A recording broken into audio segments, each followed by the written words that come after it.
pledge allegiance to the flag of the United States of America and to the republic for which it stands, one nation, under God, indivisible, with liberty and justice for all. Okay, welcome to the April meeting of the Philipstown Planning Board. Cheryl, call the roll. Joe Burden. Dennis Gagnon. Here. Peter Lewis. Here. Laura O'Connell. Here. Neil Toman. Here. Heidi Wendell. Here. And Neil Zuckerman. Here. All right, thank you for that. So look, we have a busy agenda, as this packed house tonight will show. I will stipulate without any humor that when we get to the Bach property, I think we can all stipulate that everyone loves the doctor.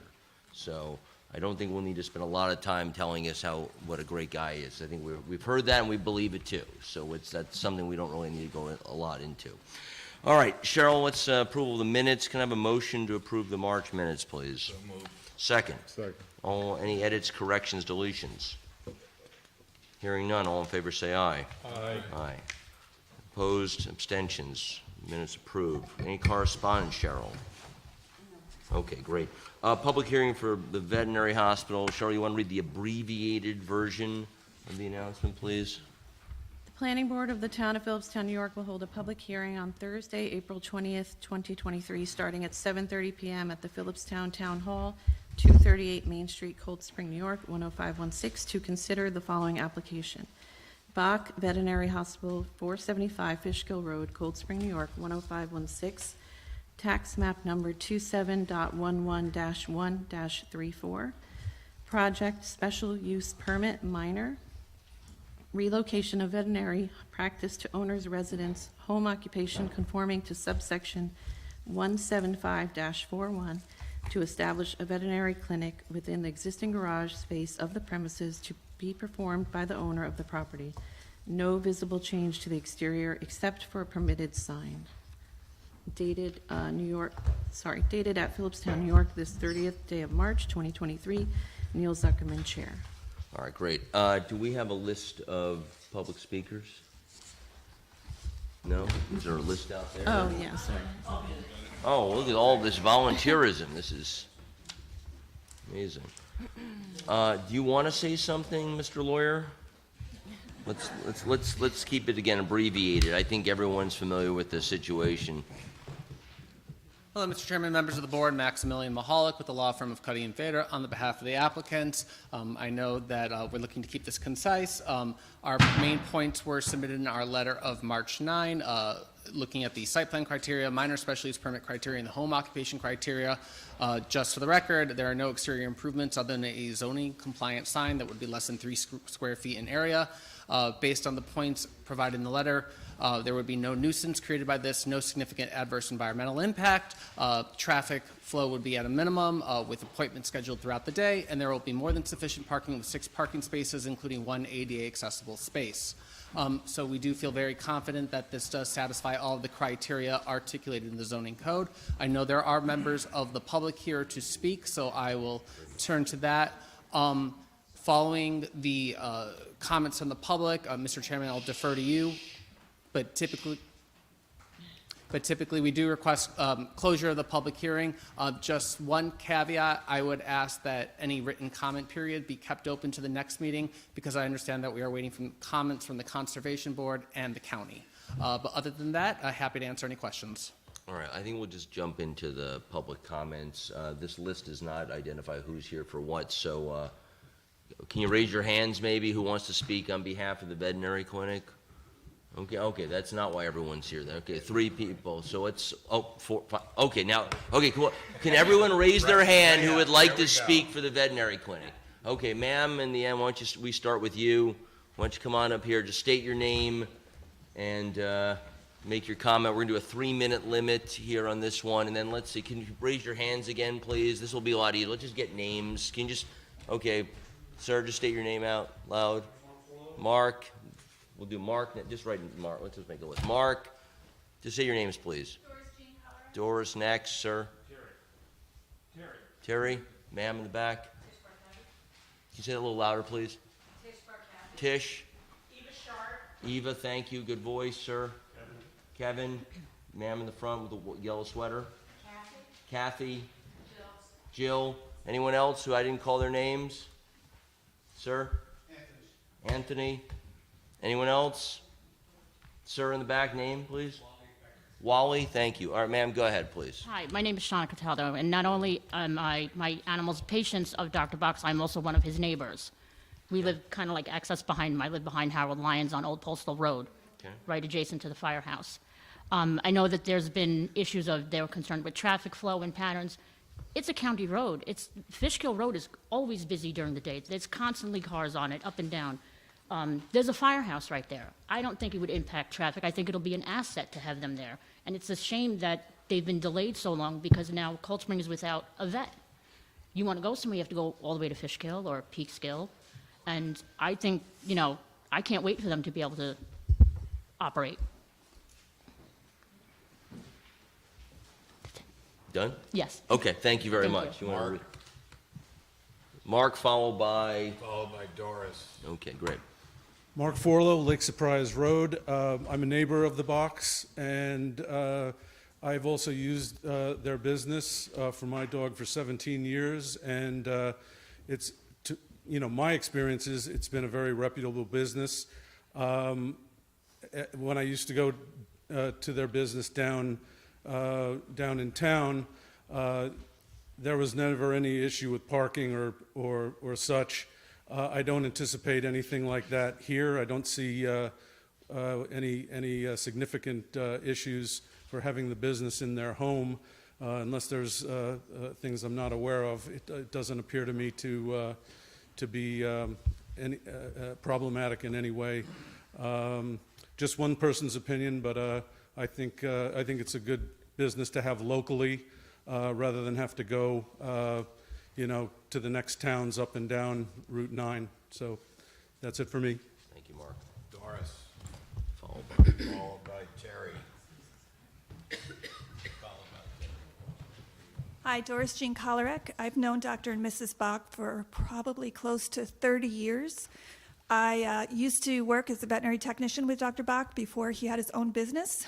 And when he opened here, of course, he's taking care of my pets since he's opened. And he also has allowed our daughter to volunteer, and that's been huge for her to have an experience just being around and soaking up all of the knowledge that he has. His services are needed in this community. He's compassionate. He's really good at what he does. And we're, as a community, we're missing that. We are missing having a vet like him. We don't want to go somewhere else. This is not going to impact his neighborhood. I am right around the corner from him. I am so hopeful that you will do what you have to do so that this can quickly be resolved and our community can have its veterinarian back, because that's all really what we really need. Thank you. oh, okay, thank you. Terry, followed by Tish. Terry? You- I'll be very brief. I've lived in this community for a relatively short time, about 8 years. Though I speak for a household, my wife has lived in this community for 25 years and has had animals the entire time. We have animals now. Dr. Bach and the Animal Hospital of Cold Spring have been absolutely indispensable to our family. I can't speak to all the logistical matters that have come up. I'm sure that others will cover those. All I want to say is that as far as I and my family are concerned, the Animal Hospital of Cold Spring is part of the soul of this community. And I can also say, having grown up on a farm and having had a lot of dealings over many years with veterinarians in a lot of different communities, because I've moved around a lot, you will have to look a very, very long way before you find another veterinarian as dedicated and as, well, competent goes without saying, but dedicated and compassionate as Dr. Bach and his team are. A month ago, one of my stepdaughter's friends has a dog who was ill. The way it ended up all coming together was we called Dr. Bach on her behalf. She brought the dog to our house. Dr. Bach came to our house and treated the dog on our kitchen table. Now, where I grew up, a veterinarian would never do that. You'd have to be at the office during office hours. Of course, right now, Dr. Bach's office hours are not what they should be. So let's make them be what they should be. Thank you. Let me just state, this is a planning board. We're not questioning Dr. Bach's, hence my comment at opening. We're not questioning his quality of service, his love of animals, or his dedication. We're talking about whether this should be in a residential neighborhood. That's all we're talking about here. So you guys can say whatever you want at the mic, but we're really here to talk about a zoning and planning board issue, not a character issue. So, ma'am. My name is Tish Barkavage. I've been a neighbor of the Bachs for 26 years, I'm sorry. And I have 6 patient animals of theirs as well. I did write a lengthy letter to the board, so I won't bore you with any of that. I just want to say I do not have a single concern. I'm a neighbor in direct proximity to their house. I live behind them on Foreman Road. My family and I do not have a single concern about this clinic opening up or any problems that it may bring. I don't see a single downside to it, and I 100% support their application. So thank you. Thanks, Tish. Eva, followed by Kevin.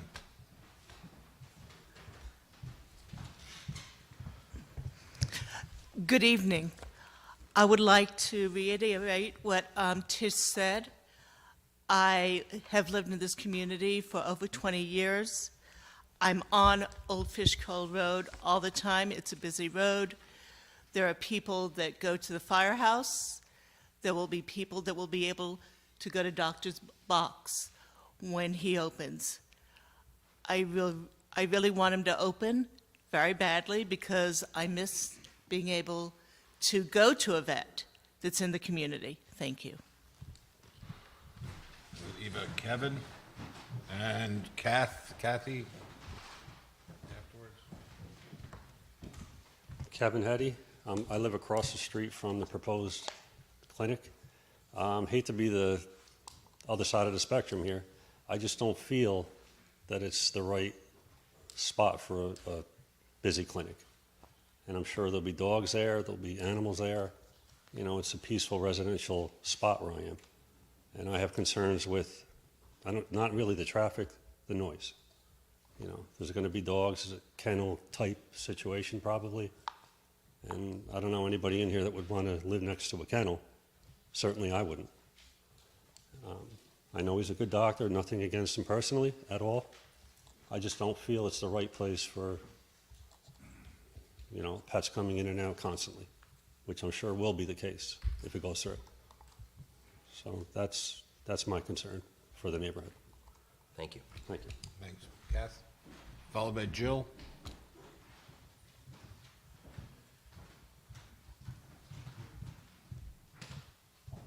Good evening.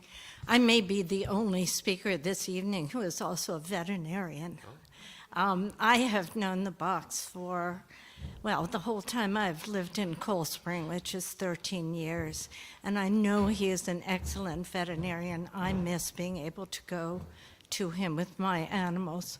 But I would like to say I cannot imagine another veterinarian who could have operated in as small a space as they had at the previous clinic.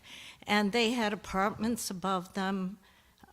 They had stores on either side. I don't know what you have as far as complaints from where he used to operate. But I went in there multiple times, never heard any noise coming out, never noticed any odors coming out of the clinic, and I'm sure they will comply with any restrictions that you put on the practice, but I think you need to recognize that the space they're going to be opening up is probably larger than the place they had before. Thank you. Okay, thanks. Anthony, you're on deck. Wherever you are. I'm Jill Golden, and Dr. Bach is taking care of several of my pets. The issue for someone like me is I live in town. I don't have a car, which means that I depend on friends for rides to a veterinary to get to a vet. I know I'm not the only person in that circumstance, so for me to try to get further then Dr. Bach's planned location would really be a struggle and a huge detriment to people like me in the community. Thank you. Anthony, and then Wally.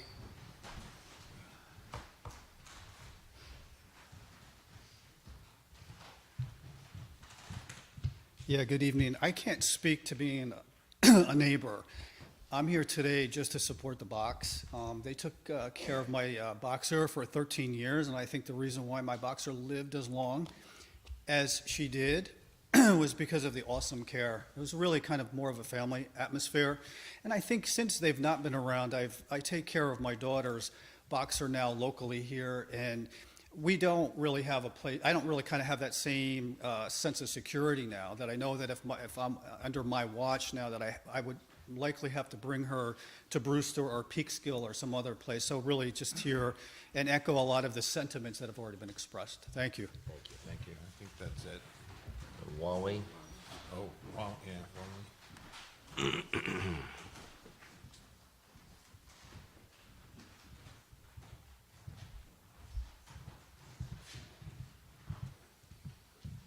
Good evening. My wife and I have known the Bachs for the last 35 years. We've used their services for that long. I won't get into the excellence or whatever, but we really need a veterinarian in Cold Spring. There's a lot of people that have pets, and it's something we really need. As far as the location that they're in there, I mean, you got a firehouse right across the street. You got a park where they play a lot of baseball. There's a lot of activity per se. So I don't think anything, in my own opinion, that their location would be any problem whatsoever. Thank you very much. Steve, question for you. Steve, do we need to keep the public hearing open to receive comments from the Conservation Board? I don't think so. As per the attorney's request. I don't think I've ever waived. The regulations say that if you need an approval from the CB, then it's supposed to be a joint public hearing. But I don't think there was even Let's wait for the Moringa here to finish. don't even think there was a referral to the CB on this, was there? I don't recall. Yeah, I'd have to confirm what referrals were made. It's possible, but I'll check the record. But even if there was a referral, we wouldn't need to keep the public I hearing didn't think so. open. We've never done that. Is there a particular reason that you want the public hearing kept open? Yeah, no, go ahead. Sure. So as an attorney, one thing I've learned is to cross my T's and dot my I's. Sometimes I've learned it the wrong way and try to avoid that. So this being in several overlay districts as a minor special permit, there's a provision in the zoning code that all minor special permit applications in said overlay districts are referred to the Conservation Board for recommendations. It's not an approval from the Conservation Board, but it's a recommendation. And I'm just hoping that we could receive, if they have any comments, receive those ahead of the Planning Board's meeting in May. I know the Conservation Board, I believe, meets the second Tuesday of the month. But I would respectfully ask that that outreach just be made to see if they have any comments. We don't need to keep the public hearing open to do that. Correct. All right. So to members of the public, any other comments on the Bach property? Yes, sir. Come on up. Anyone else? Raise your hand, please. Anyone else? Sir, just state your name at the microphone. Hi, Curtis Zimmerman, Cold Spring. I would like to just clarify something I heard here. This is not a kennel. I heard that word used as a kennel. This is just a clinic. I've been to the clinic for 10 years with my dog. I've never had a lot of noise. I will say an inconvenience that occurred to me recently in the last month or so. My dog fell down the stairs, gashed open her whole face, had to take her to Brewster, where Dr. Bach, thank goodness, had access to a clinic there to stitch her up. But it was a very big inconvenience. Of course, I was willing to do it, but it would have been very much nicer for me if the vet was right here in Cold Spring. So I'd just like to say that. I'm supportive of it. The gentleman said earlier, you have the firehouse there. I think the siren, because I live right off of Barrett Pond, is a little louder than some dogs that I hear barking. I think all the activity at the firehouse is much louder than the clinic itself. So those are my comments. Thank you so much. Thank you. Okay, going once. Oh, yes, sir. Mr. Chairman, may I just add, we also added a note on the site plan submitted in March that specifically no kenneling would be permitted. Okay. Yep, Can we have a definition of a kennel, please? no overnight accommodations. Okay, so there will not be an overnight accommodation. Okay, I don't know if that No. helps Keith, who asked the question. It was Keith, right? So I don't know if that helps you with your, okay, good. Thank you. All right, going once, going twice. Okay, motion to close the public hearing? Thank you, second. Okay, all in favor, say aye. Aye. Opposed, abstentions, public hearing is closed. So I guess we have a question. Ron, you usually ask me at this point whether we should direct you to prepare resolutions. Correct. Folks, it's a voice vote. Anyone opposed to that idea? No? Motion to have Ron prepare the appropriate resolutions for our next meeting. Thank you. Second? Second. Any discussion? All in favor say aye. Aye. Opposed, abstentions. Okay, Ron, you'll get those ready for us for our next meeting. All right, thank you very much. That's any other business on Bach? Anyone? Yeah. You just really want, you always be closing. I'm trying to get you out of here. I And you appreciate keep, it. I you just, keep I have stopping to me. build my record, and county comments and conservation board comments would be inbound before that final decision. Okay, All right, great. we already are having him direct the, you want to stop, you want me to keep going, or, because we got you going, we got you done, just, okay, all right, good night, thank you. Next, Hudson Highlands Reserve. And for people leaving, if you could kind of not make too much noise Yeah, in the back. please head out of the building if you don't mind, the sound carries.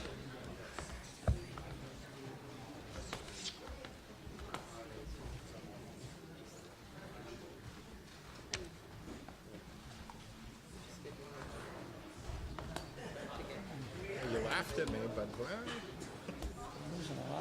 it was more fun. You were right. I was being facetious. I was totally kidding. You absolutely were, and I knew you were making it up. Out of the mouths of babes, I guess. I know what to tell. Good lawyer.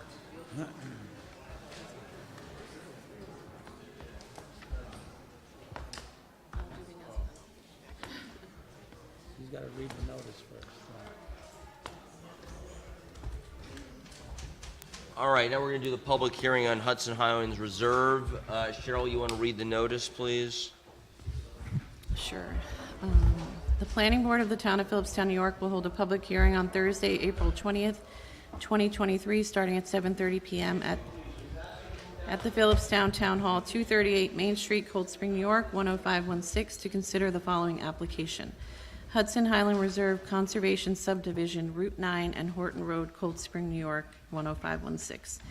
The applicant, Horton Road LLC, is seeking planning board approval of a conservation subdivision proposed on 210 acres east of Route 9 between Horton Road and East Mountain Road North. The proposal involves 24 residential lots, each approximately 1 acre, to be served by individual wells and community wastewater treatment facilities. Primary access would be from a new non-gated access road off of Route 9. Approximately 163 acres are proposed to be preserved as permanent open space through a conservation easement. Dated at Philipstown, New York, this 30th day of March, 2023. Neil Zuckerman, Chair. The chair has a piece of chocolate in his mouth, so hold on a second. Okay, so Steve, given the many years of this project and the fact that we had many public hearings or sessions of public hearings on related but not the same topic, can you clarify of those here and in those at home what this public hearing is to cover, please? Sure, Neil. So what we have on with Hudson Highland Reserve is a 24-lot conservation subdivision. We've previously conducted, we meaning the planning board, has previously conducted SEQRA review, which reviewed all of the potential environmental impacts in regard to the proposed project. The project was changed over the years. It was initially going to be a stable involved in it. There were going to be trails. The location of the lots was moved and altered to some extent. Eventually, though, SEQRA review was concluded. The next issue was the alternate road standards that they required, and a zoning change, a small zoning change, which had to go both those things to the town board. The town board enacted the zoning change. The town board enacted the alternate road standards provision. Now, the applicant is back for the actual approval of the 24-lot subdivision. So we're holding a public hearing tonight, and the issue is, are there any reasons why the subdivision of the larger lot into smaller lots should be denied, should be granted, should be conditioned upon things? Any issues that bear on that subdivision are things that the board wants to hear about tonight. And that's the purpose of this public hearing. All right, Thank you, Steve. So, do you have some remarks you want to say first? Yes. Okay. Just a very brief. I'll keep it trim. Please. Good evening. My name is Richard O'Rourke. I'm with the law firm of Keenan Bean PC. Here this evening with us is Mr. Ulysses Lisiaga, a resident of the town of Philipstown, and a member of the owners Horton Road LLC. As Steve has explained, we have been here. We have concluded the environmental review process under the New York State Environmental Quality Review Act.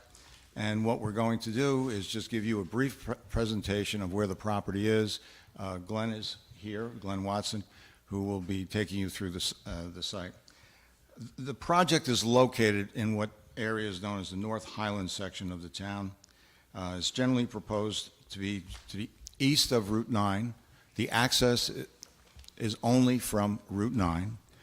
And the property is located between Horton Road to the south, East Mountain Road to the north. The overall site comprises 210 acres. As was stated, I think earlier, the areas that are being developed are limited to approximately 22% of the property. 78% of the property, or 163 acres, will be set aside as permanent open space.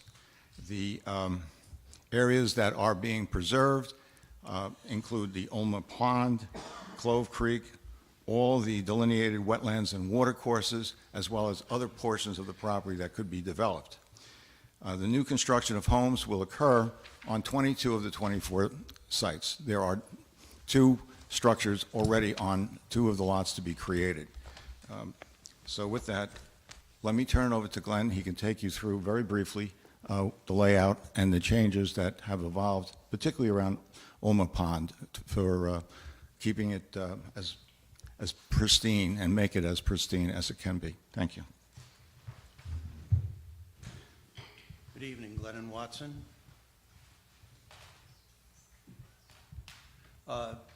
What you see before you is a subdivision plat. It's the engineering drawing for the subdivision plat. Rick hit all of the highlights with regard to the amount of open space that will be maintained. I would like, and I'll explain the map just a little bit, then I'd like to point out a couple of things that have changed over the course of the last 9 years. This map shows Route 9 here at the upper right-hand part of the map, and it shows the entrance into the proposed entrance into the property. This is right by the Pem Court, what I call the Pem Court building, which means I've been around town a while. It's just over the bridge that was repaired all summer, where we had to bottleneck for a while. And so traffic will enter from Route 9, come up this fairly steep road. It's really not steep in terms of Philipstown roads, but in terms of normal subdivision roads, it's a little steep. And then it will branch out into the more developable areas of the property. What you see here is a minimal amount of improvements on the colored portions of the map. The yellow being the middle range of steep slopes, the darker brownish color being the steeper slopes, and the white being the slopes under 20%, which is the regulated amount. So the road comes up, it branches off to one existing house that was originally going to be used as a maintenance building. It is now among the, and so it's going to stay or maybe be rehabilitated, and so that's one change that happened. And then this, basically the spine road that comes up and services the rest of the lots, it comes up, goes to the south, and then swings around to the east, and there's a cul-de-sac that comes off, and it ends in a cul-de-sac. And this is the area here where the equestrian center was originally proposed. There are 2 other short roads that come off the property, one around the northwest end part of the pond, and one over here to the east to get to a couple of more lots. So there's altogether 24 lots. It was demonstrated that we could get at least that many in terms of the environmental review. The property will have individual wells, But it will have a central septic system, it will have a sewer and a central septic system. And there's a couple important things to think about that sewer system. First of all, because of its size and because it's common, it's going to have to be professionally managed. So we're not talking about a septic tank or a septic system that's not routinely managed. It's not routinely even looked at until after you start smelling something. In this case, the situation there will be mandatory professional management of the system, which certainly think bodes well for management of the sewage. There is a proposed community building down here towards the south end of the property. Omar Pond, you'll see, I'll talk a little bit about specific changes that have been made, but Omar Pond is here. And again, there's significantly more land down below this map. This is only the northern portion of the property. Steep land that reaches up to East Mountain Road south. So just to give you a couple of points, there was many changes over the last 9 years that have happened. I guess I said that 3 times, so I got a list of about 10 or 12. First of all, the original plan that you saw had access road from Horton Road, and on your first site visit, you'll see that neighbors came out and objected to that. That went away very early, so that was one significant change. The number of houses was reduced at one point. We're expecting about 29 houses. We're down to 25. No, the first plan had 29 houses. Now it's 24, I'm sorry, excuse me, 24. Always negotiating, eh, Glenn? Yeah, well, what can you do? What can you do? Sneak one in there. All right, we eliminated the access on Horton Road. Towards the end of the process, we took a look at East Mountain Road North as a potential access. Sorry to interrupt. I think you're going to confuse the public. Can we I'd like to stick with what exists. I agree we've made a lot of changes, but I think it may be just, I understand why you're doing it, but it may be more valuable for you just hit what it is, because if you do the history lesson, someone may hear that as being what is now, and it may be in the past. And I think clarity would be good for this moment. That's my opinion, but if you wouldn't mind. There have been at least 12 major changes in the things, and you should pay attention to all of them because they are all a result of public input and the planning board working on the project. And I think we brought this thing around to where it's an approvable project, and we're seeking your approval. Thank you. Thank you. All right. Since we didn't ask you to fill out the form about who would speak on what topic, can you raise your hands who would like to speak on this topic? Okay, so I'm going to do the same thing I did from left to right. Ma'am, your name, please. Alice, so, okay, let's keep going. Just keep your hands up, please. Sir with the yellow shirt. Tyler, gentleman to your left. Paul. Richard wants to speak. What's that? Yeah, there's a hole. I mean, just go down the list. Sir. Ted. Ma'am in the back. Celia. Ma'am. Lynn. Gentleman. Mark. Anyone else I didn't call out? Okay, let's start with Alice first, followed by Tyler, okay? We're doing 3 minutes again, please.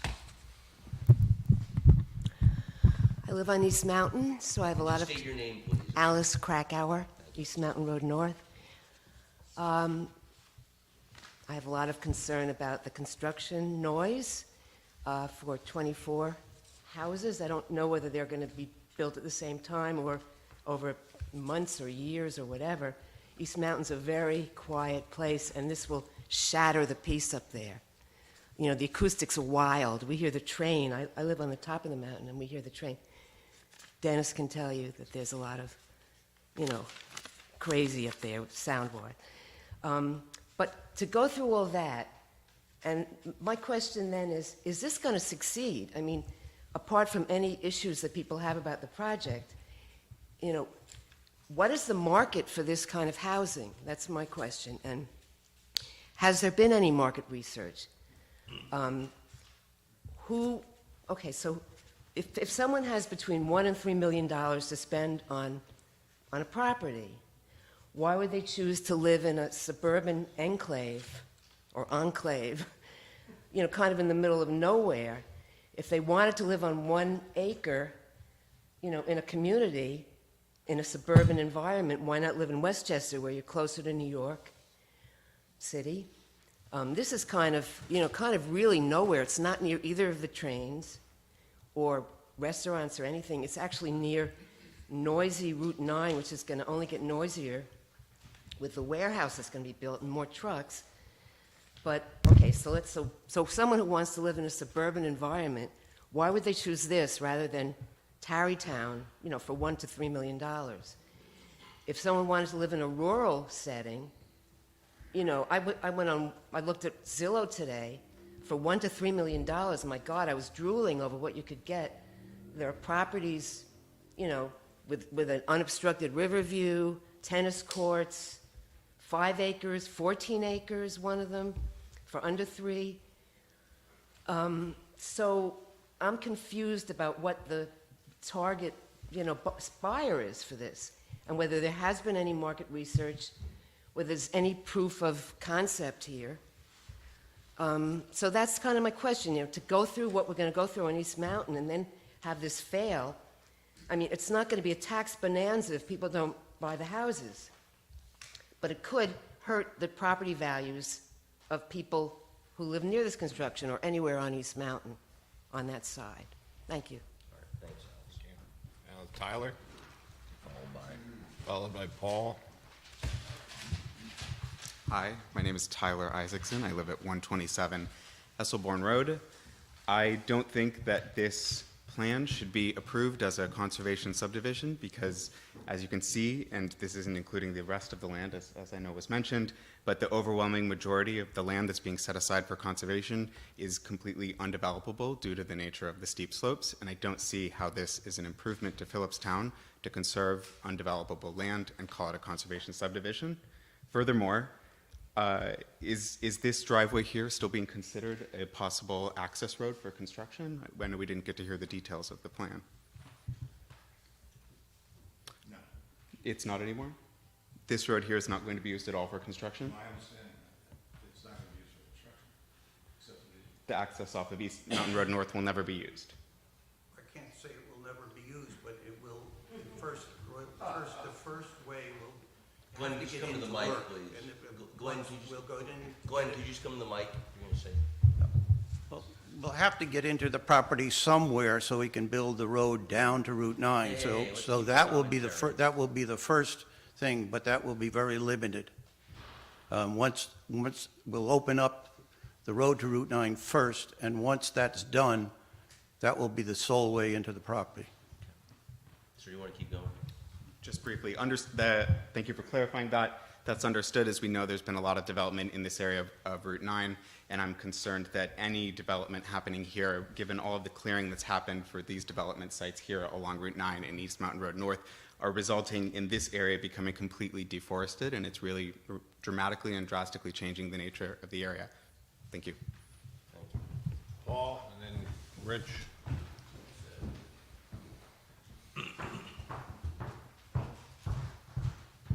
This is my first hearing I've ever been to, so I'll try to be appropriate. Sure, it's going to go great. Yeah. My name is Paul Sapula. I live at 64 East Mountain Road North. I'm Richard Sapula's son. Perhaps some of you know him. I'm in charge of his entire estate. It's a 65-acre estate, 3 houses that start where East Mountain Road North meet Esselborn. I agree with everything Tyler said. I'm one of his neighbors, and my first concern when I read about any of this was there being any use of East Mountain Road North for any of this, even if it's an emergency exit. Because one of the things my dad taught me is once you give people an easement, you're never getting it back. Once you allow people to start using stuff, that's it. So it's a serious commitment.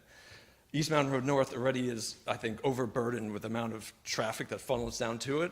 So if we ever permitted more, like especially a huge complex like this, to go to that, it would just be out of control. It's too much. I already think there should be a traffic light at where East Mountain Road North meets Route 9, because it's dangerous and sometimes it's impossible to turn left out of there. That's a different story. So my first concern would just be the amount of traffic that would be added to East Mountain Road North and the lady said about the noise. The noise, you never know, because it echoes there and, you know, off of the hillsides. And I personally am always trying to be conscious of, like, because I'm in a very high visibility area, of how the property is maintained and the kind of noise that goes on there, because I know not all neighbors can hear it. So I try to be sensitive about it, a lot of people around there, so I understand their concern. And then the other concern I had is just about Route 9 itself. Even if even if this never went to East Mountain Road North, Route 9 itself is already overburdened with traffic. So like from Glasbury Court, what that added to it, and then having what this would add to it, I mean, Route 9 needs to be, you know, 2 more lanes in each direction down there. To me, I think it's just not sufficient to support development like this. And then the third issue I'd make is just the aesthetics of it all. I talked to James about it, and one thing I hadn't even considered is just from the road, when you're driving by it, the amount of clearing they're doing and how it just changes how everything looks around here. You know, it's beautiful to have like some of the trees and the rolling hills, and what I've seen is like the Thale, the way I think they've like ravaged the hillside, and you see this horrible just blight, the mountainside just cut away, and now they're clearing all these trees on all the sides of the roads. It's just too much. I think it's gone too far. And at a certain point, yeah, if you want to develop here, maybe a house every 5 acres, I think that's reasonable. Spread it out more. Don't just knock away a whole swath of trees. Do something less. I understand people owning the land, want to develop and use it. They have a right to do that. But I think this is too far, so I object to it in its entirety. And if it does go through, I would ask that there's no access to East Mountain Road North, even if it's emergency road, that none of that exists. So that's my thing. All right. Thank you. Thanks, Rich. And then Ted.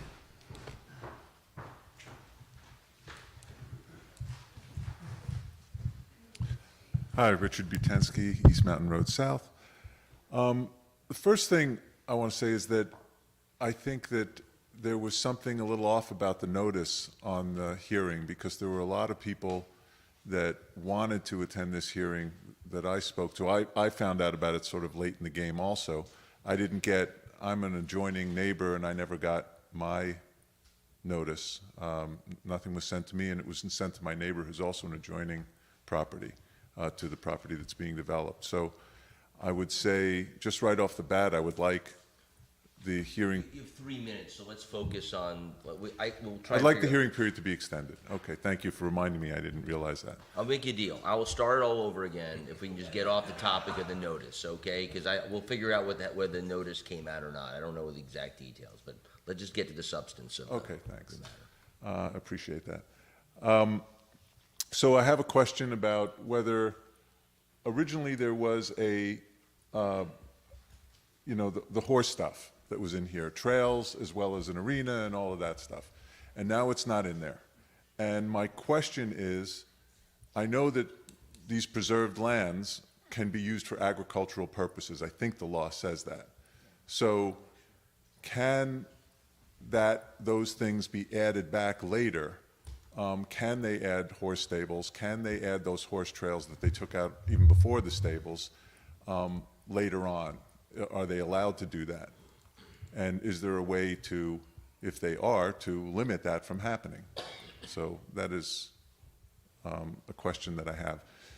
The other thing is that I just want to remind you, as I have before, that you have the absolute right to deny, they have the privilege of trying to get this conservation subdivision, but they have to prove that it is a legitimate conservation subdivision. I don't think it is. I mean, I think they have the right to put houses there. I'm not trying to stop them from developing, and I do believe that the law is a good law to allow reward for preserving land. And there's question about whether the land they preserve is legitimate. Without even getting into that, the subdivision setup itself is a standard subdivision. There's nothing preserving anything extra. This is not a conservation subdivision to anybody that I've spoken to.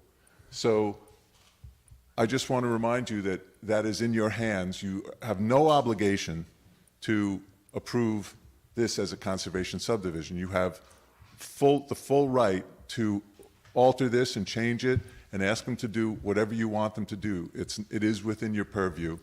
I know everyone's worried about lawsuits and everything, but if you read the law, you have that right and that ability as a board.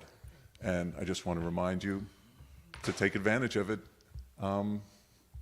for this purpose. And Ted is going to say, I think, more of what I'll let him say. Okay. Ted, then Celia, you're up next.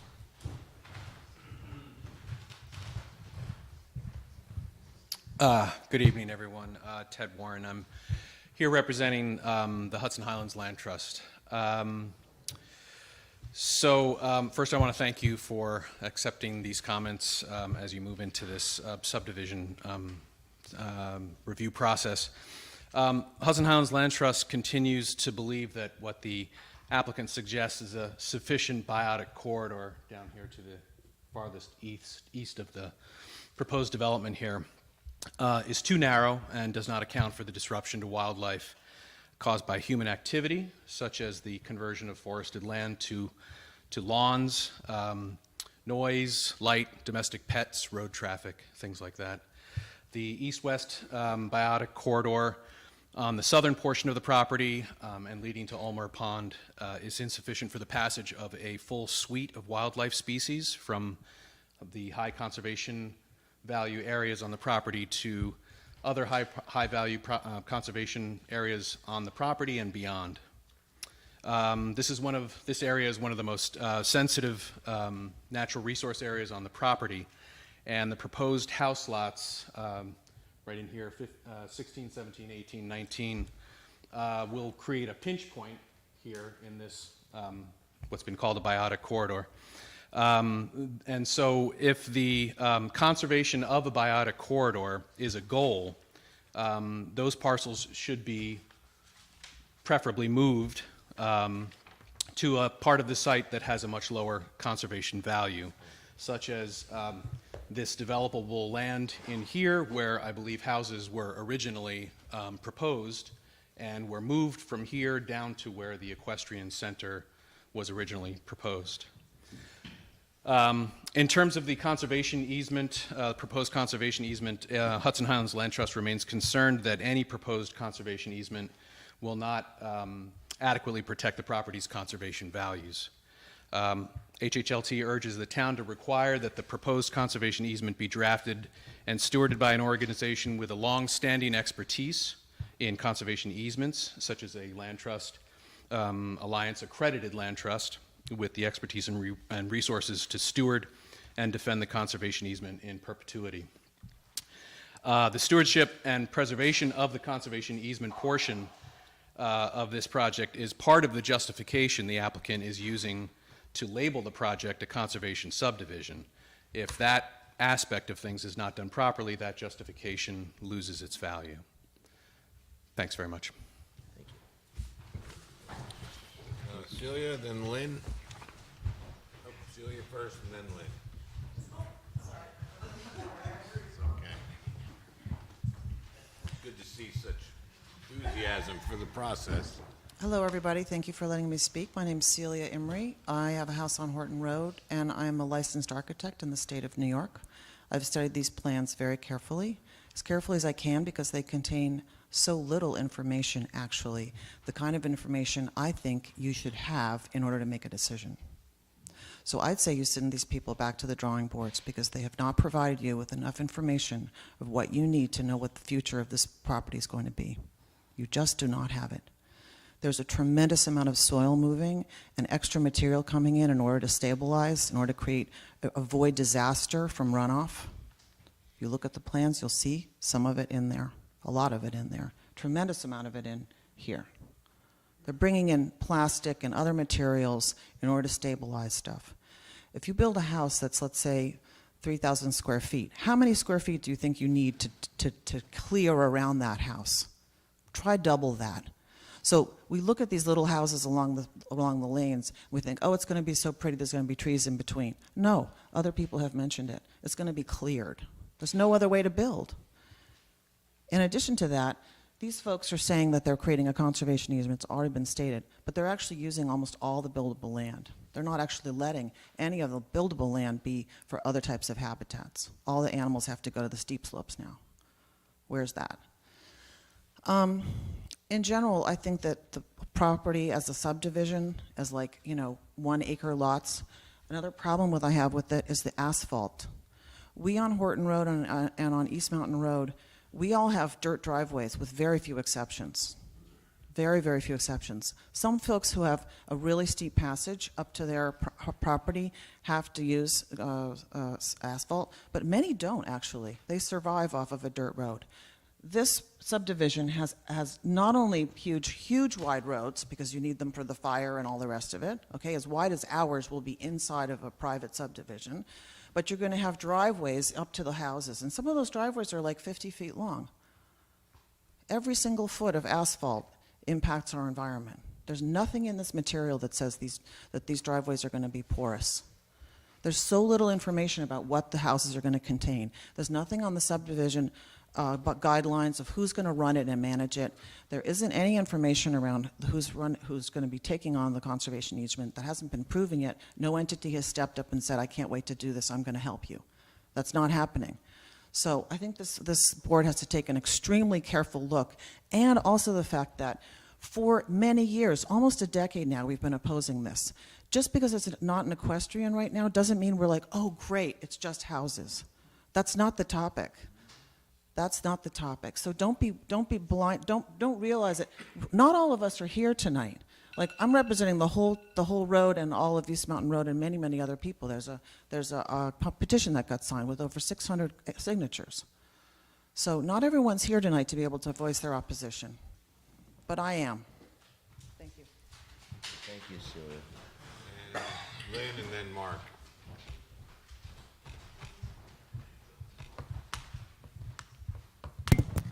Hi, good evening. Thank you for listening to all of us, right? And my land is abuts their property. We share a property line. My family shares a property line with this property on the side of East Mountain Road. That's the conservation subdivision line. And my property looks onto the steep slopes division. So I live with that every day, and I know what that steep slope is like. Plus, I hear that steep slope causes, in the valley there, becomes a valley. And every sound you can hear through that, echoing through that valley of that steep slope. And it causes us to hear the trains from across the river. We hear the traffic on Route 9. And if we were to get a major construction site like this, where trees and soil have to be removed and sewer systems have to be built and roads have to be built and electrical has to be built and plumbing has to be built and asphalt has to be built, like she said, and that it will be a horror story for years for us to listen to this. And plus, on Route 9, Glass Court at least has a turnaround. If you look at the way the Glass Court designed their entry and exit, egress and exit, they have a turnaround. So they're not, you don't have to make an immediate left or an immediate right. You could sit there or, have a big 180-degree area where you can sit and wait for the traffic or not. But this is a narrow, perpendicular to Route 9. There's no turnaround here. And I'm really worried about car accidents happening here.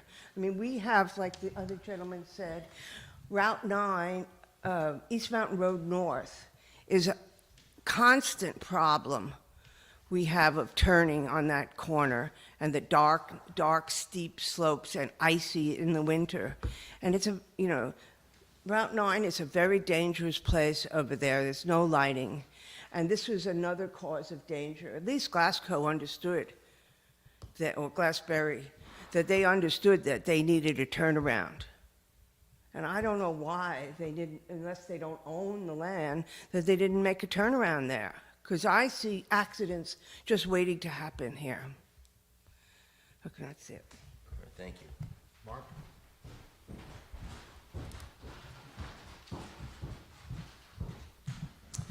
Good evening, Mark Tabashnik, 464 East Mountain Road South.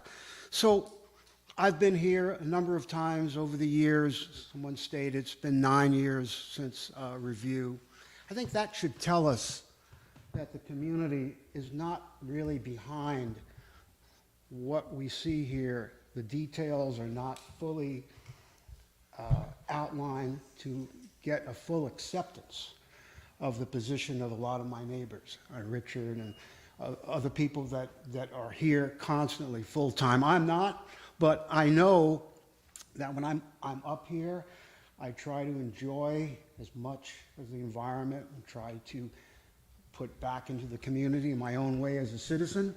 So the point that I'm trying to say here, I guess in summary, for all these people who are my neighbors, is that there is no consensus as far as what the character of the community will be after this division is built. And so it's incumbent upon you, our representatives on the board here, to make that decision, because I'm sure these things can be done in a way, but are we fulfilling our character as a town? Are we fulfilling our character as a county, as a state?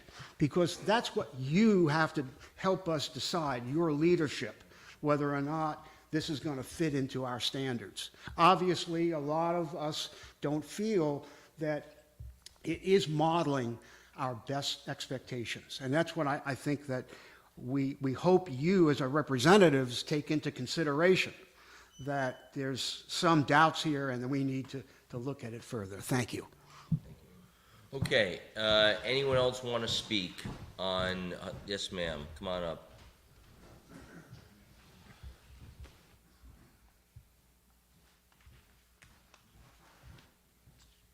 Hello, my name is Bettina Utz. I live on East Mountain Road North. I'm opposing this project as it's planned currently. Now that I've learned that our road here is going to be used for part of the construction, I'm not clear what that means. I think we need more information about that. How long will it take? What will the impact be for us who try to get in and out of East Mountain Road North every day? It's already a nightmare, and construction going in and out will multiply that. I also think that this project is not, should not be considered as a conservation subdivision, because to me it's not. The land that's being preserved is not necessarily buildable. The developer can't do anything with it anyway, so giving it to the community and in turn getting a good deal for more density, to me just doesn't work. It's really defeating the purpose of a conservation subdivision. I would propose to make a conventional subdivision here if somebody wants to develop this land and adhere to the 5-acre zoning that's in place in this area. And you know, speaking of this this access to Route 9 from East Mountain Road North or here, a large development like this will add a lot of traffic, and I've sent multiple letters about the traffic on Route 9, that we have to consider the full corridor. We can't just look at little points and little developments. Oh, it won't make much difference. It will make a lot of difference if you look at the bigger picture. Thank you. Thank you, Bettina. Anyone else? Can I say something as a neighbor? Yeah, sure, sure. I assume you're going to be supportive of the project. Yes. Okay, okay. And I'm going to keep my mask on because one of my kids was diagnosed with strep throat or something. So thank you again for all the years listening to our proposals and proposing changes. Thanks again to all the people that do support the project that are not here. I think we all know that this kind of project brings out a vocal minority that might be the very close neighbors, but most of the people that I've talked to, that I am friendly with in town, that are not impassioned enough to come and say, yes, I want this kind of project here. I know that there is a lot of support, and I have found through the years that the most fervent opposition to the support is from the very close neighbors that use my property as their own, right? And just as a very quick example, when I went there for the first time, when I bought the first piece of land, one of our neighbors who is here tonight was inside the property and asked me what I was doing there. And I said, well, I just bought this property. What are you doing here? He's like, oh, okay, yes, this is my name and whatever. Like a lot of people use this piece of land for recreation, and I understand that they want to keep using it, but it's private property. And I think we have a very good plan to make an amazing development here. I'm trained as an architect. I am a designer, and my house up in 260 East Mountain Road North has been published in half a dozen books around the world and a dozen magazines, leading design magazines. So this is a vision that we have, where we're going to have net zero platinum LEED certified community. So this is not just the $1 to $3 million random house in Westchester. This is going to be an amazing community that comes out of a vision of having an ecologically minded community. That's it. Thank you. Okay, anyone else? No, you. I don't have anything new, I just never got my question answered about. Well, I'm going to come back to your question. So is your first question about the noticing or other questions? No, the other question. Okay, well, this is not, it's not a back and forth. So let me just ask, so I have a couple of points to make for maybe my colleagues' consideration. So, I'm not sure, actually this may be for Steve. Steve, I'm not sure that, I'll use a term which, don't take the wrong way, Cheryl. Whatever's perceived as the defect maybe on our noticing. I don't know if it's actually true or whether the mail or who knows. Would we do well to keep the public hearing open, given that maybe there was a delay and maybe some people weren't notified? I feel like that may be the better part of valor. Well, the difference is this: if you close a public hearing and it had been properly noticed, all the notices had gone out, there's no problem. If you close a public hearing and it turns out all the notices did not go out, then you're going to have to renotice the public hearing, publish again, and mail all over again. If you hold the public hearing open and you double check your files, and it turns out that one person or another didn't get noticed, then you can mail to that one person or two persons or however many it may be, and that will cure the defect of having failed to notice them properly the first time. So the difference at the end of the day is, are you concerned about having to renotice the hearing, or are you happier holding it open, checking your files, and then closing it at the next meeting if they'd all been sent out properly this time? Those are the avenues available. Anyone? Please, Heidi. Oops, sorry. leave it open. Okay. Anyone else? Yeah, I'm scratching my head regarding if they have gone out, people didn't receive it, if they were misdirected, who knows? I think we should probably leave it open. Okay, anyone else disagree? I agree. I think every voice should be heard. Okay, so we're going to keep the public hearing open, not a back and forth, so unless you have a new comment to make, that's it. That means we're going to keep the public hearing open until next month, so beyond the... You can write letters, you can come back and say something new, you can have your next friend come and tell him if Richard knows his neighbor didn't get a letter, maybe they can invite him, but I'm just saying, like, we're going to keep it open because if it's true that Richard did not and others did not get noticed, I want to make sure my hallmark of this role is to be transparent at all times and give the public, as my friends know from the Hudson Valley Shakespeare Festival, I believe firmly in letting the public get a chance to be heard, and then when that's done, that's done. So we're going to keep the hearing open. Yeah, regarding the Yep. mailing. Glenn tells me he checked with Cheryl regarding the list of mailings, and that you're telling me that you asked Glenn whether he checked with Cheryl. That's like third He's hand gonna now. tell you. Let's- I'll tell you. I mean, come on. Well, we want to make the point that the town compiled this list. Okay? I'm not blaming you guys. No, but no, if- I we ever- understand if- that, if- but I think, but Mr. Witensky should at least provide the names of the people he knows did not receive it. Absolutely. And give us names, and we can check on that.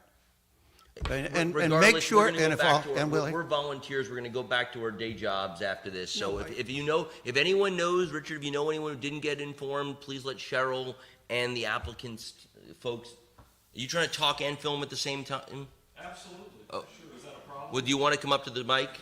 Because that's what we do, that's what we've been asking people to speak in the public. You were answering people's I'm actually not, let's, Richard, you can please record this.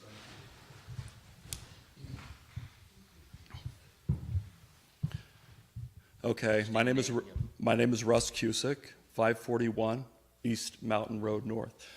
My biggest concern, I guess going back to this project, is that I keep continuously hearing that there's some caveat for the builder in which they're trying to get a conservation easement for land that is not necessarily buildable, which makes no sense. And several people here have made that point tonight.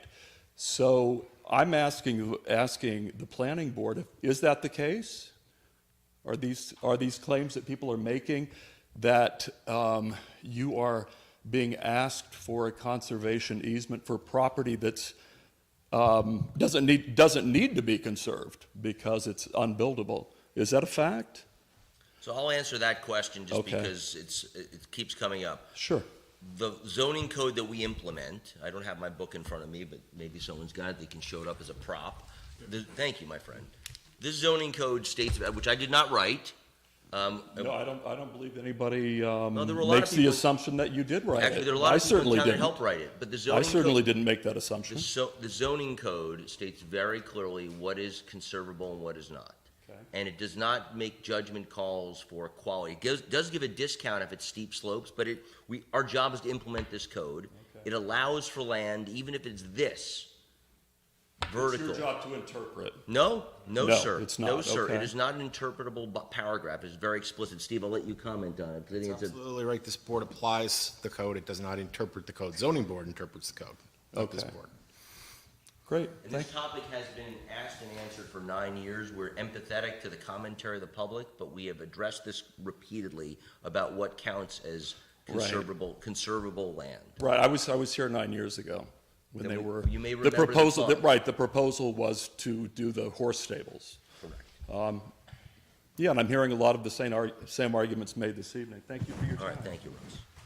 Okay, Glenn? I think I can clarify that. That point about not preserving steep land because it's undevelopable was made at the very first hearing, and I reminded the board, the members at the time who may have known, and said to the public, the way that was sold, the idea of conservation subdivision and steep slopes ordinances, what conservation subdivision particularly and conservation easements, was that zoning changes, and zoning is imperfect, a conservation subdivision, and we all know, you go to San Francisco, you can build on steep slopes, but the conservation easement is permanent, and it was necessary as an overlay to the zoning to protect those steep slopes. So it's logical, and it's well within the rationale that was used to develop the conservation subdivision rules. Thank you. All right, so we're going to keep the hearing open. I'd suggest board members, it may be valuable, because if people come to speak next time, we'll let them hear. If they're no in here, we'll close it. And then I think we can just discuss amongst ourselves then what we've heard from the public and whether there's additional information or discussions we want to have. If you want to talk. When you're done, there should be a vote to hold it open. I think that would Oh, probably. okay. All right, well, let's just do that then. May I have a motion to keep the public hearing open? Thank you. Second? Second, any discussion? All in favor say aye. Aye. Opposed, abstentions? Okay, thank you. So my thought is we'll just wait till after the public hearing is closed to then raise questions amongst ourselves and maybe ask for additional information from the applicant and/or help to answer some of the questions from the public. Is that fine? Yeah? Okay. Glenn, do you have something else you want to add? We would volunteer to make that, and we would volunteer a remailing to all of the people within there, and we will do it with certified mail. I think that's a really great idea, actually. I think we should just, I don't think it should be those do you want to say something? You got to come up to the mic, please. I failed to make one point. Okay. Again, my name is Russ Cusick, 541 East Mountain Road North, Cold Spring, New York, 10516. I just want to state for the record that I also, like my dear friend Richard, did not receive any notice about this public hearing. Thank you. Okay, thank you, Russ. Okay. Hearing nothing more, nothing else, we're gonna move to our next issue. So thank you very much, members of the public, and you can tell your neighbors the public hearing is open for next month, and you can come back. We will not entertain repeat comments around the same thing. You need to say something new if you're gonna come back up, but preferably not. We heard you. We did hear you. Okay. Hudson Valley Shakespeare Festival. Discussion of the DEIS completeness.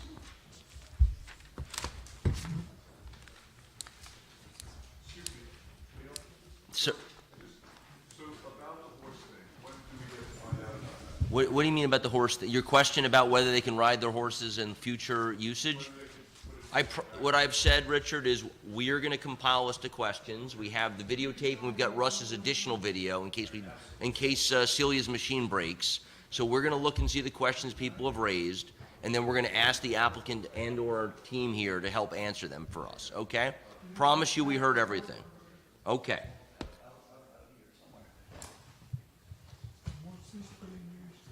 Nothing. Conservation. Okay, we're moving on to Hudson Valley Shakespeare Festival. So if you're staying for that, great. If you're leaving, please leave quietly.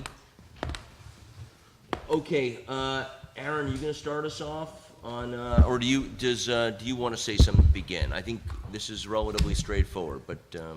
Hi, good evening, Mr. Chairman, members of the board. Adam Stellaro from Cy Paget and Roselle on behalf of the applicant. I always have something prepared, and then Aaron and Steve say exactly what I was going to say, so maybe we should let Aaron start. I love the efficiency. That's a big thing for me, as you know. Aaron, with your new haircut, go ahead. Oh, thanks. Yeah, so at the last meeting, we determined the DEIS that was submitted, the preliminary DEIS, as an incomplete document, so we directed them to make revisions based on our comments. Ron and I issued a memo back in March. They did revise the document and address all of our comments on completeness, not substantive review. Remember, there's still going to be a comment period where we can address all those things. This is the document complete in accordance with the adopted scope from last November? And the answer from Ron and I is yes, it's ready to be issued to the public, and a hearing can be set. So I did issue a memo to you guys back earlier, a few days ago, April 11th, where I had some recommendations on the next steps. Ron and I's memo, again, determines that we believe that this is a complete document at this time. I did put together a draft notice of completion, which is a required notice that is meant to be sent out to all the interested and involved agencies that received the scope. Within that notice of completion, I did send you a draft. It's in a Word document that I can work refining that with Cheryl, because we will need to include a link to where the DEIS can be downloaded online, and that'll be distributed to all the interested and involved agencies. There'll also be a ENB notice, the Environmental Notice Bulletin, on DEC's website, which I can take care of. We're recommending that you hold a DEIS hearing at the next meeting, which is May 18th. And also to keep the comment period open for written comments to Tuesday, May 30th, which is longer than the minimum required 10 days additional from the hearing. We also recommend that at that hearing, the applicant has a stenographer present so that we can get a transcript of the comments. It's usually helpful for the applicant when they write the FEIS. We'll also need them to produce a PDF of the document as soon as possible so that it can be posted online. The board can request hard copies if you want one. I think at least one hard copy should be kept at Town Hall for public review. I think that's pretty much it. So tonight we're recommending that you set a hearing for May 18th. And we'll have the document circulated to the interested and involved agencies, and the public will be able to look at it, and comment period will remain open until May 30th. Board members, questions on process? None? Hearing none. So Aaron, what happens after we close the public hearing, whenever that is? Okay, so if you have the hearing on the 18th and it's closed, the written comment period will remain open until, like I said, May 30th. After that point, there'll be a meeting in June where you'll meet on the 15th, where you can officially authorize the release of all the comments that were gathered in writing and from the hearing to the applicant for them to begin working on the final EIS, which might take some time depending on the number of comments received.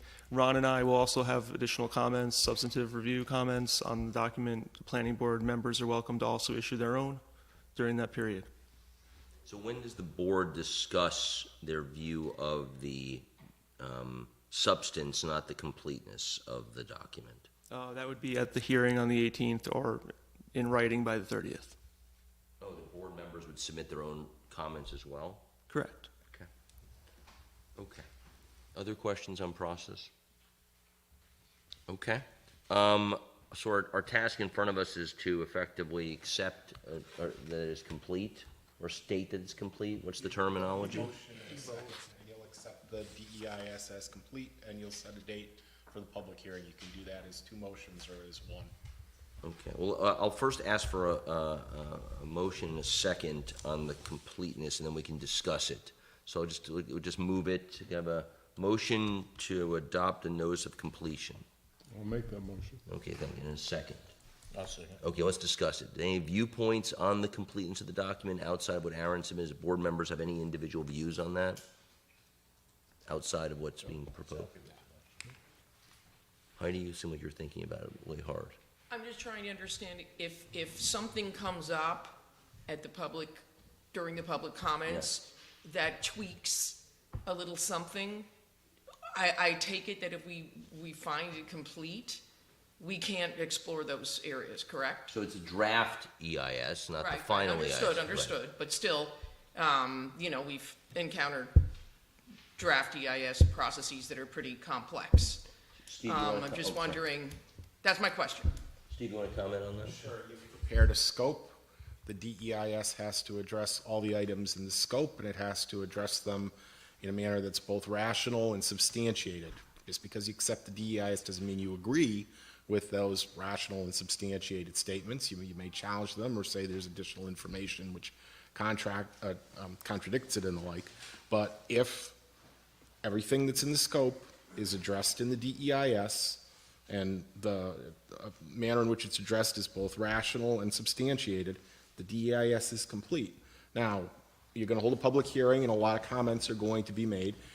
You are limited by your scope as far as secret review goes, so I mean, it's got to be, it can't be something completely out of left field that nobody's thought of. It's got to be, you've already accepted a scope on this. But if there are comments that are, above and beyond what's in the DEIS within that framework, they will have to be addressed in the FEIS. Every comment will have to be accounted for, and there'll have to be an explanation as to how that's being dealt with in the context of the plans that are proposed for this project. So I don't think unless you get something that's wildly outside the scope that you've approved, you're going to have a problem looking at it. The answer is yes. And by the way, not just what the public says, but if anyone on this board has any items they feel are, under-addressed or they disagree with, or some other conclusion they think is different from the data, that's fair game. And I'll make sure we all have a chance. Darius, did you want to say something? No. Anyone else on the board? Any other comments? Okay, I'll call for the vote then. All in favor for we have a motion, a second on the adopting a notice of completion. All in favor say aye. Aye. Aye. Opposed? Abstentions? Okay, and you want to vote to file the knock as well? Yeah, well, I recommended voting to just authorize Cheryl to distribute it. We really need to vote on that? that, since we just adopted a notice of completion? You don't need to, but if they're more comfortable with you voting on it, make the motion. It's really not a big deal. I see no What you do reason, need we to just, do is we set just a public adopted the hearing. notice of completion. Well, you gotta circulate it now, so, I mean, but if he wants authority, give the man what he wants. Give our consultant what he wants as far as a vote? He wants authority to circulate it. You don't. Okay, all right, fine. Really? You nervous? You that nervous about circulating? All right.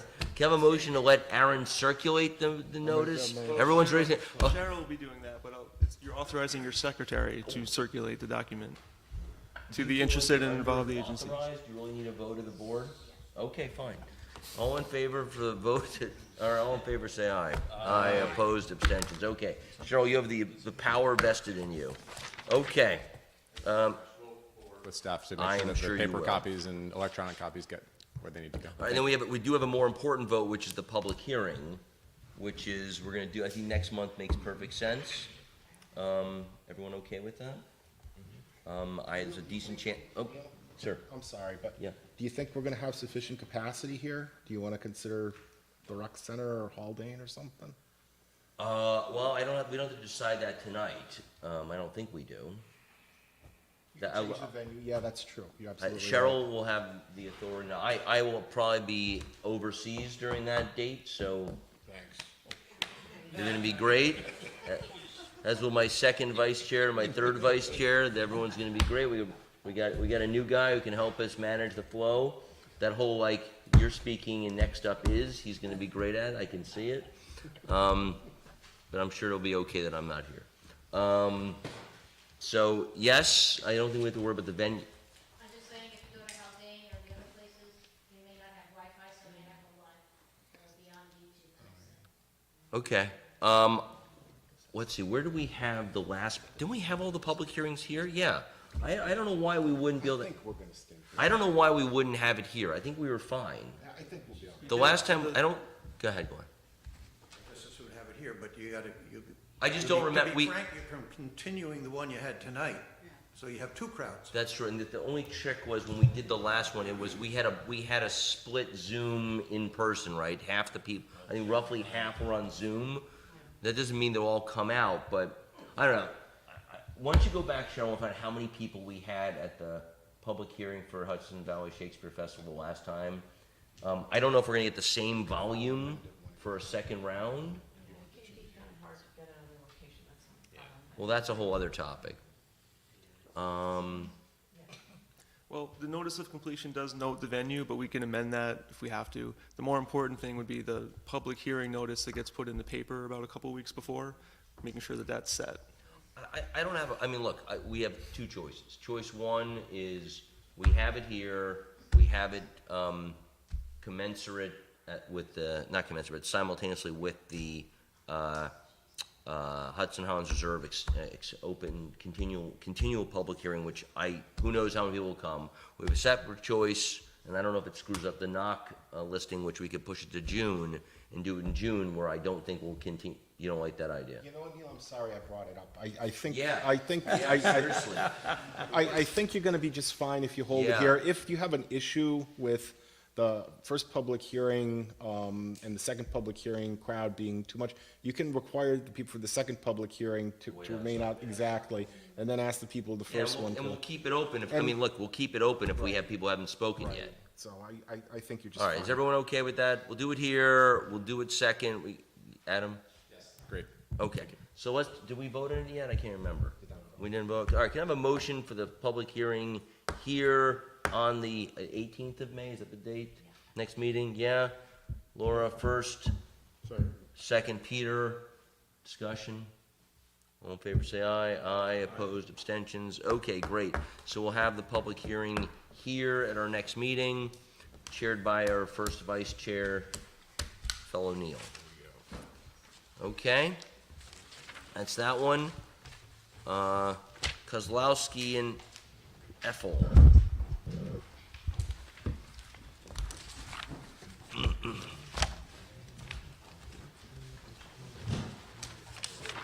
Okay, so, oh, this is crazy, Jack. I love this Jack. Slow wear.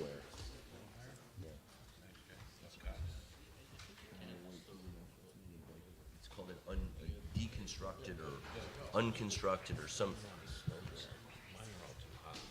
It's a great summer code.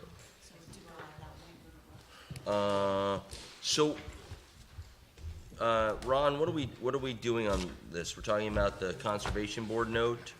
Yeah, that's right. The board previously made a secret declaration, deemed it a type 2 action, concluding your responsibilities. You then made referral to the Conservation Board. The applicants appeared before them. I think the Conservation Board was out, and they've issued written comments to you. Just for your understanding, the applicant does require a Chapter 93 permit from the Conservation Board. I've chatted with the NRRO that represents the board, and they're fully prepared to address those concerns during their Chapter 93 permit process. So it's just a matter of bringing you up to speed of the concerns they have that they'll work out with the applicant directly through their process. Once the applicant describes anything that he wishes to offer tonight relative to those CB comments, you then should make a decision as to whether you wish to have a public hearing on the application, which is discretionary for a minor project. Okay. I mean, we have the letter in front of us, board members. We still have a quorum with Laura out for a moment. Does anyone I mean, we can all read it. I don't know if we need to have it read to us, but does everyone have comments about the note? Yeah, go, please. The only, on the last bullet, they're saying that some of the Conservation Board members are not fully comfortable with the placement of the guest house. I think because of the close proximity of the stream. Mm-hmm. And what does that mean, that they're not comfortable with it?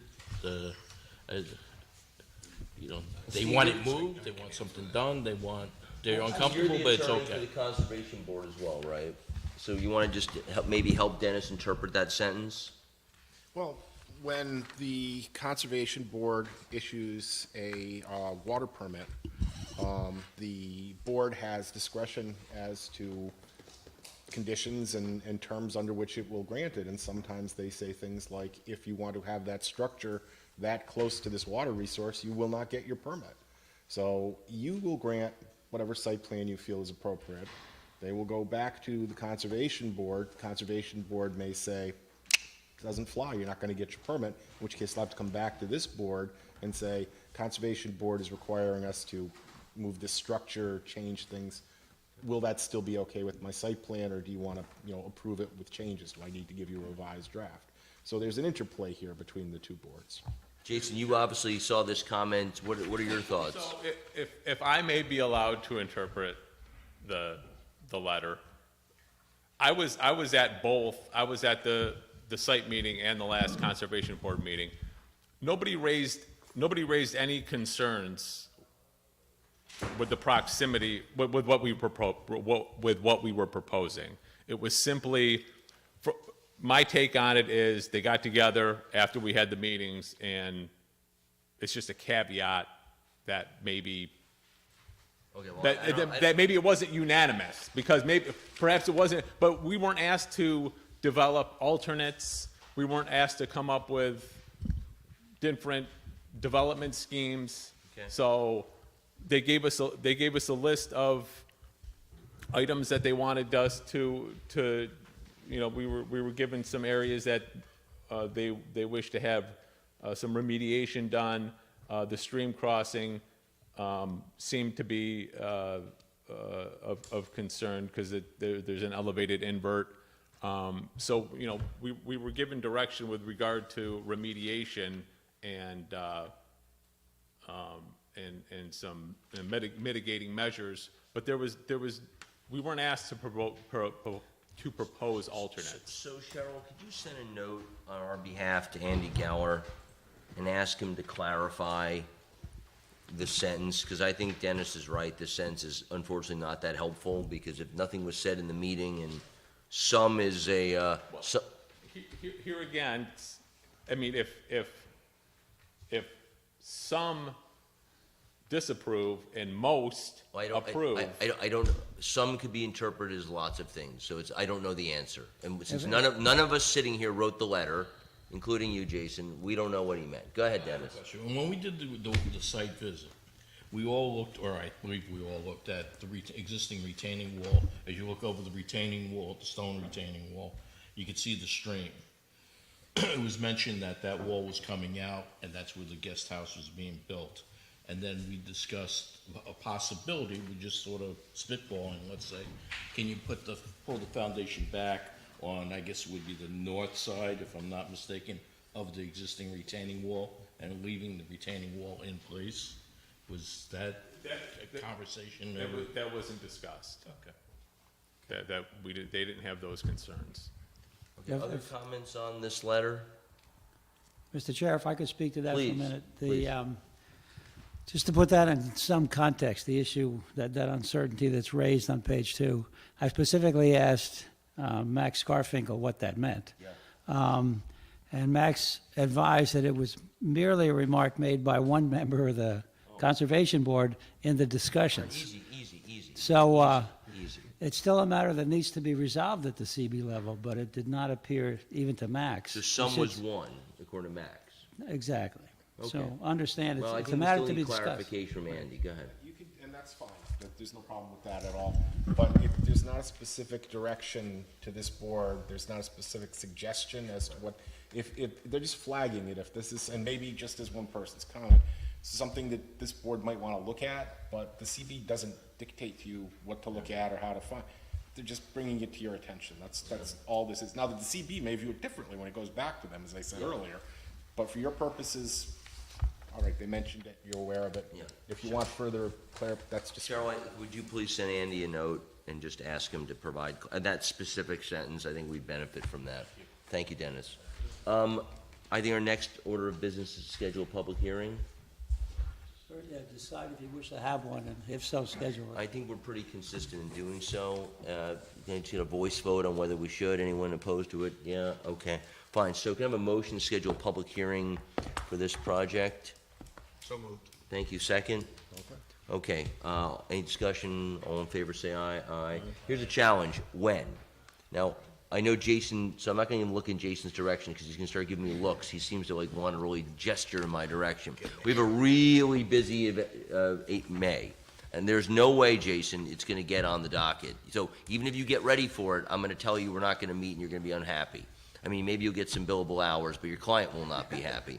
So I'd like to suggest we do it for the June meeting, if that's okay with you. Sure. Can I get together with Ron between then, just so we can hash out With any? Ron, that is efficient. Okay. Yeah, I don't know what you're gonna get together about, but, Yeah, I mean, I believe we've addressed all the written technical comments, but I'm sure he's gonna have, I'm sure there's more to do, I'm sure there's more to do. I mean, it's worthy of a discussion. you guys can have a discussion, but I think the key piece for this board is to hear the input of the neighbors, if any. So we're gonna put that on for the June meeting, Cheryl, and, everyone okay with that? No. Okay. Of course. Because there's such detailed comments here on what the components of the plan need to include, would it be, I have no idea if this is totally harebrained or not, but wouldn't it make more sense to get to see that plan before the public hearing, so we kind of know what we're talking about in terms of putting these elements into effect?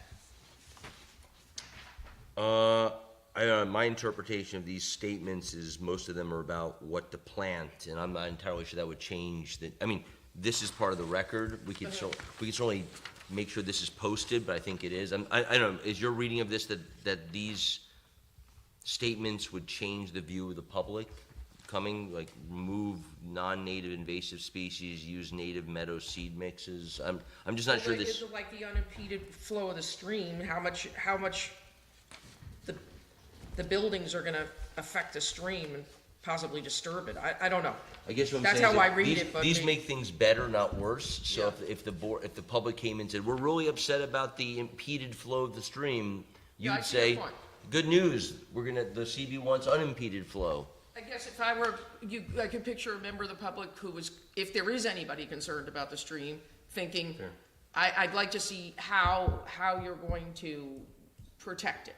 Okay. I'd like to see an actual plan for the protection, Okay. essentially. But That's, maybe well, nobody we're not will gonna do it have- till June anyway. Yeah. So I guess if you want to update your plans to reflect, In regard to the stream, isn't all we're talking about a box culvert under the driveway? I know, I but, need some detail on the. right, well, but that's Heidi's point. Like, if the plans could be updated to reflect these notes, then by the June meeting, maybe this would mitigate some people's complaints. I think I think she's saying it for the benefit of your client, actually. All right, it's gonna be a detail for a box culvert, right? Well, It's not whatever it gonna be a is. big change. That was my point about, I don't think these are huge things, but if you can update the plan to reflect that, I think that would probably be sort of what Heidi is asking for. Other points? No? Okay, we'll move on. Thank you, Jason. We'll see you in June for this. Last order of business, new business. We have 1135 Route 9D. Floor is yours, sir. Mike Maggio, representing Amon Raju for 1135 Route 9D. Requesting a site plan change for a 386 square foot addition to the, I guess it would be the southwest corner of the building. Okay, you want to say anything about it, or? Basically, it's just a small addition that we're asking for. It fits in between, on the site. It does not encroach on any zoning issues or wetland issues. It'll actually make the building a little bit more efficient. And we're just looking to sort of go to the next level with this. Okay. I guess I'll start with Ron. Sure. This is the first appearance of the applicant before the board. It's, as described, a very minor addition to the rear of the existing structure. It's proposed to expand the kitchen to improve operations and provide some interior material storage for the use. It's a very minor project, but there's no relief provided in the zoning ordinance for minor commercial projects, so you have to go through the process. So you should declare it as a minor project to start, just procedurally. You can make a seeker declaration by declaring it a type 2 seeker action, which will conclude your seeker responsibilities. That could easily be done tonight. And then the board can decide if you wish to have a public hearing or a site visit, and then determine whether you want to have a public hearing on the matter. Again, as I've described, it's very minor, and it's not a portion of the site that's going to be very visible to the public. There is one required referral to make to county planning since it's on 9D, but those are really the only matters before you. Again, it's a very small You've project. said that a few times, unfortunately, I have the longevity in this board to remember when it was also a minor activity to add a liquor license to this property, and we had an enormous amount of people who had really strong views. And I'm not suggesting this is the equivalent of adding liquor, but there were just a lot of views about whatever the road is next door between the post office. Yeah, Grassy Lane. Yeah, there's a lot of active neighbors with some strong views, and I think it's always good to. No, that's fine. Just to understand the difference, that original project, which I think was in 2015 or so, they were proposing a wine bar, and they were also And all that good they stuff. were also modifying the apartments in place. This now is limited to only the kitchen itself. Understood. But you can still decide. All I know is we'll just try to keep things transparent. Okay, Steve, anything to add? No, as Ron said, you should tonight declare it a minor project. It is type 2 action under secret, so it's appropriate for the board to vote to do that. And you should vote to refer to county planning under General Municipal Law 239M. I don't know if you want a site walk or not for a, 386 square foot addition, but that's up to you. Okay. Any questions from board members on this project, or on what they've heard so far? Heidi? We're just, is it already totally developed, or is it gonna be built on undeveloped property, currently undeveloped? Like, that's what I'm not quite Well, understanding. maybe you do a site visit. If you've been in the back of this place, it's kind of developed. I mean, it's like, It's developed already? well, you've been to the, whatever, what do you guys call it now? It's still the It's still the Garrison Cafe by I'm name? ashamed to say I've never been there. We should just, I'll just go and look at it, whatever. well, we can do a site visit if folks want. I mean, but I don't it's, want to don't do it on my account, I can just go look at it. well, let's come to that in a second. So I agree with you. We should go, about the property you want to look at, I get that. Other questions or thoughts? Do you have other ones, Heidi? Sorry. Nope, that was it. Okay, others? None? I have one question, sir. You sort of didn't fully fill out the EAF. Chapter D has no marks on it. It didn't require me to do Well, that because of the plan. Well, it says most items contain an initial question must be answered either yes or no. What is the general nature of the proposed action? There's no answer. I mean, I don't know. Is there a reason why they're not filling it in? Yeah, a few things to discuss. One is that they filed a full EAF for the proposal. They're not obligated to do that. Okay. An EAF is required, but they easily could have used the short EAF form, which is very limited in scope. Okay. And at the end of the day, as I said, it qualifies as a type 2 action, doesn't require any environmental review by this board anyway. If you're prepared to make that action, I don't know if a revised EAF is necessary. All right, I can live without that then. Okay, other things from the board? No? Okay, so again, a motion to classify this as a minor project, please. Thank you, Dennis. Second. Laura, thank you for, Dennis, motion, second. All in favor, say aye. Aye, opposed, abstentions. Can I get a motion to declare this a type 2 secret action? So moved. Thank you. Second. Second, Peter. All in favor, say aye. Aye, opposed, abstentions. Site inspection. Do we want to do one? Does anyone not know this property? I mean, it is the backyard, if you will, on the other side, on the back side. It'd probably be a very quick site inspection, but it would still be Sunday morning in your time where you could be in church or whatever else people. What's with the snickering? What's with the snickering? Okay, sorry. What was that? Okay. Fishing. Oh, okay, fine, thank you, got it. Okay. Well, do people feel a need for a public? I don't think site so. visit? I don't think No. Okay, no one wants to do a site visit. Heidi, I'll just go look. you just go look at it. Get a slice of pizza, walk around back. Yeah. Yes. Take pictures. Okay. All right, so then I guess, what's our next order of business then? Vote on the 239M referral. What? I don't think you voted on the general municipal law 239M referral. No, we did not make a 239M referral, because it wasn't on the piece of paper. Where it is, I don't see it there. On this piece of paper? Well, I'm just saying, it's not on my list of things to do. Oh, I'm sorry. Yeah. It's in the technical review. Yeah, it's Sorry. not here, okay. Okay. May I have a motion to do a 239M referral? I don't know, tell us what that is, first of all, remind us. General municipal law 239M requires that certain activities, they list like 8 of them, have to be sent to the county planning department for review and report. 239N is for subdivisions, I Right, believe. right. There's currently an intermunicipal agreement that I believe the town board just adopted that exempts certain actions from having to go to county planning. This is not one of them, though. So who does this referral go to then? I'm sorry? The county planning department. Putnam County Planning Department.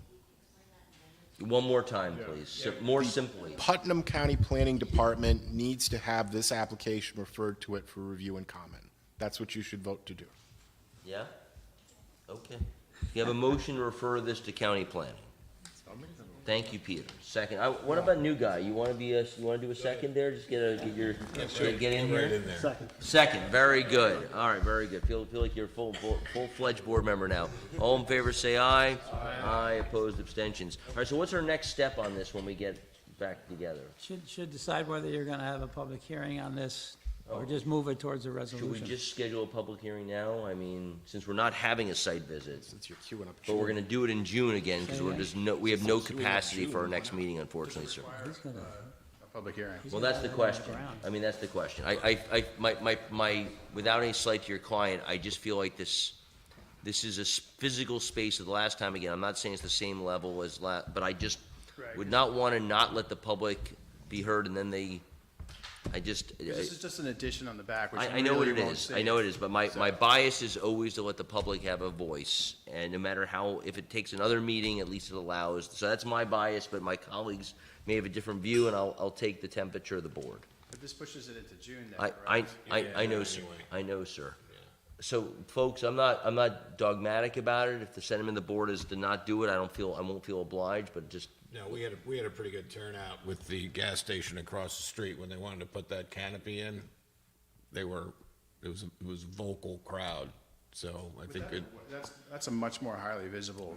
We can go back and forth. It's an observant neighborhood. I'm just trying to push the project along too, because now I'm skipping a month. and your client is right there, and he's Right. really appreciative of that, I can see it. That's all. I mean, it's because it's such a minor that? piece. You do, I know. And you guys have been there a long time, and you're good, you're good neighbors, so, thoughts? As a business person, I know what it takes when you start getting delays, so I'm hesitant. Okay, that's a no, okay, others? No opinion. Okay. Heidi, you have an opinion? But I haven't even seen it. Okay, then we can agree, then I'm happy to defer to the May meeting anyway, that's the order of battle. The order of battle is we do the site visit, then we schedule the public hearing, so we wouldn't be behind anyway, because normally we do a site visit. Right. Peter, thoughts on a public hearing? You No, wanna? I feel the same way that you do. I mean, this seems to be a group of people neighborhood that's very Okay. concerned about things. Neil? No, I think we need to have one, yeah. New guy? What's that? Yeah. Public hearing, okay. So I hear one no view, one I'd like to wait, one no, and 4 yeses for a public hearing. No. You don't get a vote, sir. You're getting paid, you're getting paid a lot more than we do, so, yeah, and you have a view, anyway. So, your choices are, we can either vote tonight for the public hearing in June, or we can wait till May to vote for June. So would you rather have the certainty of it being in June? June is fine. Okay, thank you, sir. Okay. So can I have a motion to schedule the public hearing for this property for June, please? I'll make that motion. Okay, second? I'll second. Second, okay, all in favor say aye. Well, you know, you're supposed to be, no. We don't have to be unanimous.